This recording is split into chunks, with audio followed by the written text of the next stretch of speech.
Welcome back. విద్యార్థులకు విద్యా బోధనతో పాటు స్వేచ్ఛాయుతమైన వాతావరణంలో సకల సౌకర్యాలు కల్పిస్తూ అత్యుత్తమ ఫలితాలను సాధిస్తున్నట్లు తేజాస్ అకాడమీ చైర్మన్ సతీష్ రావు తెలిపారు. తమ విద్యా సంస్థల్లో ఈ ఏడాది ఇంటర్మీడియట్ ఫలితాల్లో ఉత్తమ ఫలితాలు సాధించామని అన్నారు. తేజాస్ డిఫెన్స్ అకాడమీ ద్వారా ఆర్మీ, నేవీలో వేలాది ఉద్యోగాలు సాధించామని అన్నారు. అకాడమీలో అన్ని రకాల ఆట స్థలాలతో పాటు ఒత్తిడి లేని చదువులతో ఉత్తమమైన మార్కులు, ఉద్యోగాలు సాధిస్తున్నామంటున్న చైర్మన్ సతీష్ రావుతో మా ప్రతినిధి రామకృష్ణ ఫేస్ టు ఫేస్.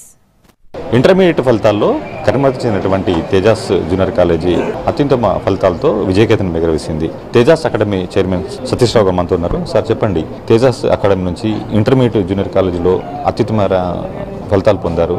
ఇది ఎలా సాధ్యమైంది? రాష్ట్ర స్థాయిలో ఉత్తమమైన మార్కులు సాధించడం జరిగింది. దానికి ఫస్ట్ నుంచి మేము ప్రణాళికాబద్ధమైన కోచింగ్, పిల్లలకు స్టడీ అవర్స్, ఎప్పటికప్పుడు ఎగ్జామ్స్, ఏ విద్యార్థి ఏ విధంగా చదువుతున్నాడు అని ప్రతి విద్యార్థి మీద ఫోకస్ చేయడం వల్ల మేము ఈరోజు రాష్ట్ర స్థాయి మార్కులు సాధించడం జరిగింది. అత్యధికంగా పాస్ పర్సెంటేజ్ కూడా సాధించడం జరిగింది. అంటే గ్రూపుల వారిగా ఎలాంటి అత్యుత్తమ ఫలితాలు సాధించారు మీరు?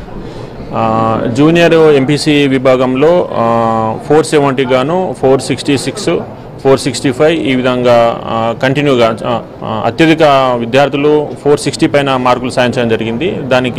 దానికి ఎక్స్పీరియన్స్ ఫ్యాకల్టీ, మాకు మ్యాథ్స్, ఫిజిక్స్, కెమిస్ట్రీకి సంబంధించిన ఫ్యాకల్టీ అనేది ఒక్కొక్కరు కూడా 10 సంవత్సరాలు 15 సంవత్సరాల ఎక్స్పీరియన్స్ ఫ్యాకల్టీని తీసుకోవడం జరిగింది. వారికి మొదటి నుంచి కూడా అన్ని రకాల ఎగ్జామ్స్, ఎప్పటికప్పుడు డౌట్స్ క్లారిఫికేషన్, స్టడీ అవర్స్ అన్ని కూడా ఏర్పాటు చేయడం జరిగింది. దీనివల్ల మేము ఈరోజు ఈ ఫలితాలు సాధించడం జరిగింది. జూనియర్ ఇంటర్మీడియట్ కాకుండా తేజాస్ అకాడమీ నుంచి డిఫెన్స్, ఆర్మీ సంబంధించి కూడా శిక్షణ ఇస్తున్నారు కదా.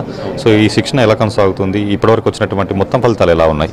మేము తేజస్ డిఫెన్స్ అకాడమీని 2011లో ప్రారంభించడం జరిగింది. తెలంగాణలోనే మొట్టమొదటిసారిగా. అప్పటి వరకు తెలంగాణలో డిఫెన్స్కు సంబంధించి ఒక కోచింగ్ సెంటర్ కూడా లేదు. మేము 2011 ఏప్రిల్లో ప్రారంభించడం జరిగింది. 2011 నుంచి ప్రతి ఇయర్ మా ఫలితాలను పెంచడం జరుగుతుంది. 2011, 12, 13 ఈ విధంగా చూసుకుంటే ప్రతి ఒక సంవత్సరం కంటే ఒక సంవత్సరం మేము ఎక్కువ ఫలితాలు చూపించడం జరిగింది.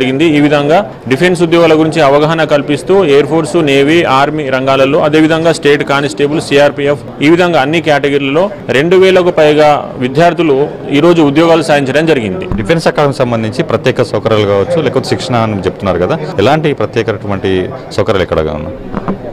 డిఫెన్స్ అకాడమీ అంటే పిల్లలకు ముఖ్యంగా గ్రౌండ్స్ కావాలి, అదేవిధంగా పిల్లలకు మంచి పౌష్టికమైన ఆహారం కావాలి, కాంపిటేటివ్ డిపార్ట్మెంట్లో సబ్జెక్టులలో అనుభవమైన లెక్చరర్స్ కావాలి. ఇదంతా కూడా మేము అన్నీ ఏర్పాటు చేసి కాంపిటేటివ్కు సంబంధించి arithmetic, reasoning, school maths, general knowledge ఇదంతా కూడా రెగ్యులర్గా ఎగ్జామ్స్, వాళ్ళకు కూడా డైలీ క్లాసెస్, ఎగ్జామ్స్ అన్నీ ఏర్పాటు చేస్తూ మేము అత్యుత్తమ ఫలితాలు సాధించడం జరిగింది.